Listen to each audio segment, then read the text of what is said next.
As we get closer to playoff time, I do like to go through and try to get a jump ahead of next week with defenses, and it's never been more important than it is right now. Particularly if you have a bye week, you need to know what defense you need to be hopping on for next week, and that's why we're going through the early top 16 defense rankings today.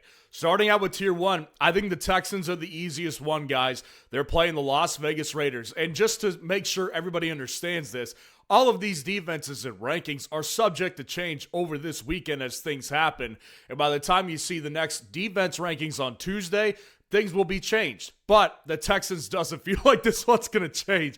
I mean, they're playing the Raiders in Houston. This one has no, really bad element to it. I mean, the Texans defense has been fantastic in fantasy football. They're the number 2 defense behind the Seattle Seahawks. They're a ball-hawking defense, 15 interceptions. They have a tremendous front seven with 36 sacks this year, and they're playing the Raiders, who with Geno Smith or with Kenny Pickett, this one's not going to go in their favor. I think everybody understands the Texans defense is the defense you want next week. But then the Eagles defense is my number 2 defense, and they're going to Washington to play the Commanders. So the Eagles defense, I've long said, they're not always the best fantasy defense because they don't get a lot of massive plays to help propel them to fantasy points.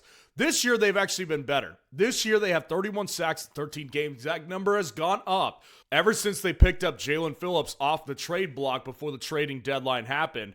They've got 9 interceptions, and they just don't let you score that many points. So if they can make Marcus Mariota or Jaden Daniels force a couple of turnovers off of them or get after them and get some sacks, this one is going to be good because if you combine that with a lower scoring outcome, which Washington probably inevitably has against the Philadelphia Eagles in this week, I do think the Eagles are going to end up being a really good play. Our number 3 defense is the Rams, and they are in Tier 1 against Seattle in Seattle. A lot of people are probably going to look at me sideways about this one. I'm okay with that. Listen, there's one team that has had Sam Darnold's number over the last 2 years, and that's the Los Angeles Rams. They have abused him in big games where it really matters, and this one is going to matter a lot. Assuming both of these teams win this weekend, this will be for the division right here. Either way, it's actually for the division. This is a huge matchup, and Sam Darnold has done awful against the Los Angeles Rams of recent. If you even look back to a couple weeks ago, the first time they played, Sam Darnold was a mess that day and threw 4 interceptions. I'm not here to say the Rams are going to win this game. I actually don't know. What I do know is it will be a low-scoring dogfight, and they're going to continue to terrorize Sam Darnold. Whether it's getting after him on blitzes or forcing him to throw interceptions, this is going to be a solid play. Again, good example of one defense that could move up or down depending on what happens this week. But I will say this, as of right now, I'm pretty comfortable having them inside of Tier 1. Now, dropping down to our next tier, I've got the Seahawks in the same matchup against the Rams at home. This one, in theory, shouldn't be great. But if you looked back to the first time the Seahawks played the Rams, this is how dominant of a defense they are in fantasy football. The number 2 defense in fantasy right now is the Texans. The Seahawks have a commanding 25-point lead over the Texans. This defense has been absolutely unreal for fantasy purposes. 41 sacks in 13 games, 15 interceptions, 3 defensive touchdowns, and 3 special teams touchdowns as well. That gives them massive edge over the number 2 defense. So I just think when you look back to the first time they played the Rams, sure, they didn't get many turnovers off of them, but depending on your format and your scoring format, they actually ended up being a solid play because of the fact that they didn't let them score that many points. It was a field goal fest. So I ultimately think the Seahawks are going to be just fine, and it really comes down to when my season is on the line, I want to make sure I could trust my defense, and I know I could trust the Seahawks to at least do fine. The Broncos defense, also in that category of defenses I could just trust, and they're playing the Jags. Now, this one, they have an advantage being at home.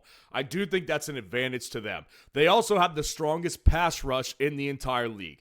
So I think Trevor Lawrence is one of those guys, kind of like most average quarterbacks. If you get them under pressure, they're going to make mistakes. Trevor Lawrence has played cleaner football lately, but he has also not played a defense like the Broncos in a long, long time. I do think this could be a bad game for Trevor Lawrence and a good one for the Broncos defense. And again, This is just one of those defenses I would want to trust in the playoffs. So after kind of making some tough decisions on how I originally should rank these Week 16 defenses, I've got the Broncos over the Saints at number 6, even though the Saints have clearly the better matchup. The Saints are at home and they're playing against the New York Jets. In theory, this matchup should be pretty awesome in their favor. And the Saints, I've been kind of talking about this for a while. They're actually not a terrible defense. For fantasy football purposes, they can make some plays. They have 28 sacks through 13 games. They've got 8 interceptions, 9 forced fumbles, and 2 defensive touchdowns. They have had some plays against other teams that have actually been above their level. So against a bad team that's below their level, I don't even care if it's Tyrod Taylor. I think they belong somewhere in this area, but especially if it's going to be Brady Cook, who we don't know what he's going to look like this weekend, but we know what he looked like when he came in for relief of Tyrod Taylor last week. It was abysmal. Maybe with a full week of practice, it's different, yada, yada, yada. We'll see. That's why these are early rankings, but as of right now, I think the Saints have to be somewhere in the top 6. And I think the Saints are a perfect team, along with possibly the Rams, to go utilize our automatic waiver tool to go pick them up. Because every day what happens is when priority waiver claims run through, there's a mad dash to the waiver wire to go grab the best remaining free agents. That's what our automatic tool has done. You can sleep through the night and still beat the wire to all those players that you want. So you'll wake up to an angry text from your buddy saying, "How did you beat me again?" We've had a lot of good testimonials about this. People love it because it's winning their leagues. You'll also get access to my top 310 rankings this week and next week and the week after that. You'll get access to the comparison feature and the league sync-up feature on the site. Now, dropping down to our next tier, we've got the Packers defense at number 7, and they're going to Chicago to play against the Bears. Now, the first time we saw these two teams play, it was pretty sweet. But I will also add this. What Chicago did was turn the ball over against the Green Bay Packers. And yes, it wasn't like a tremendous amount of turnovers or anything like that, but Caleb threw a key pick at the time, and I do kind of wonder in times like this, when both of these teams are fighting for a divisional title, I wonder which team is going to be better equipped to win and play cleaner football. That's where my bet on the Packers comes in. I think this could be a game where they have another couple turnovers and the Packers possibly get some more sacks on the Bears. Now, the Packers, not been great in fantasy this year. They're a much better NFL defense than a fantasy defense. But as of right now, I like this matchup enough to have them in my top 10. The Bills defense at number 8. They're going to Cleveland to take on the Browns. So this one feels a little sketchy, to be completely honest with you. Cleveland, if Shedeur Sanders can look anything like he did in Week 14, then this one could be a bad situation for you because the Bills could be giving up 30-plus points possibly. Do I think it's going to happen? Probably not. And that's ultimately why I've got them in this range. Because the Browns are a team that have basically just mailed it in because they have tough opponents on the schedule, and they're ready for a vacation. They have no chance of playoffs, obviously. And the Bills are fighting for not only a playoff spot, the divisional spot in their division. So I do think the Bills, possibly at the right time, could come out and force a couple interceptions off of Shedeur because we already know that he is definitely prone to interceptions and making bad plays and taking bad sacks. Ultimately, I think they make enough plays necessary for a top 10 production next week. The Chiefs defense at number 9 to round out this tier at Tennessee. Now, a lot of you will probably ask me, how are the Chiefs on these top 10, top 12 list against the Tennessee Titans and the 49ers are not? There's one simple answer to this question, guys. The 49ers have one of the worst pass rushes, if not the worst in the entire league. They can't generate pressure because they've been decimated with injuries. The Chiefs, while they're not great, they can generate a pass rush. It's really that simple because I think the Titans actually probably look a little bit better offensively as a unit, and I ultimately think that they can put up points against the 49ers and possibly the Chiefs. But either way, you want a defense that makes the splash plays, gets sacks, gets interceptions. I have more trust in the Chiefs doing that than I do with the 49ers, and that's really what the simple answer is to this one and why the 49ers are not in that range of where the Chiefs are for me next week. Dropping down to our last tier, I've got the Jaguars defense at number 10. They're going to Denver to play the Broncos. This one, again, I think is going to be possibly a dogfight. I think the Jags are a real team, and their defense has done very, very well. The reason they're here is because the Jags have made a lot of plays necessary for fantasy football. Their secondary is very, very ball hawking, and they actually don't give up many points. 25 sacks is not the greatest number, but 15 interceptions, that's where they're making their money off of right now. So the Jags are a buttoned-up operation. The Denver Broncos are too. They don't make a ton of mistakes.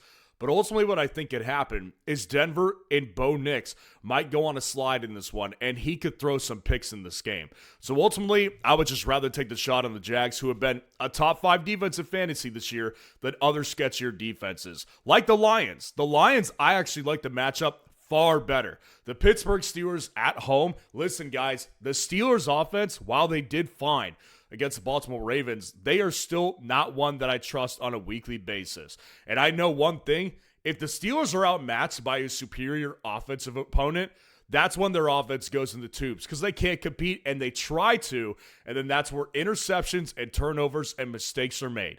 That's where I think the Lions are going to win this one. The Lions are going to crush the Steelers, in my opinion. It'll probably look very similar to when the Bills beat the Steelers several weeks back. And the Lions defense, they have had some good moments in fantasy football. They can get after your quarterback, and they can force turnovers. So I do think this is ultimately going to be a solid play, along with the Vikings at number 12. Listen, the Vikings are playing the Giants. And while I think that Jackson Dart is very good, and I think that he can score points and push the ball down the field, I don't think that it's going to be without mistakes. And that's one thing that the Giants have done with Dart is they do make mistakes still, and they just don't have enough firepower offensively to consistently put up like 25-plus points.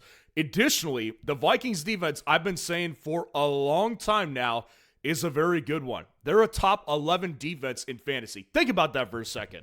This defense is a top 11 defense while their offense can't do anything consistently.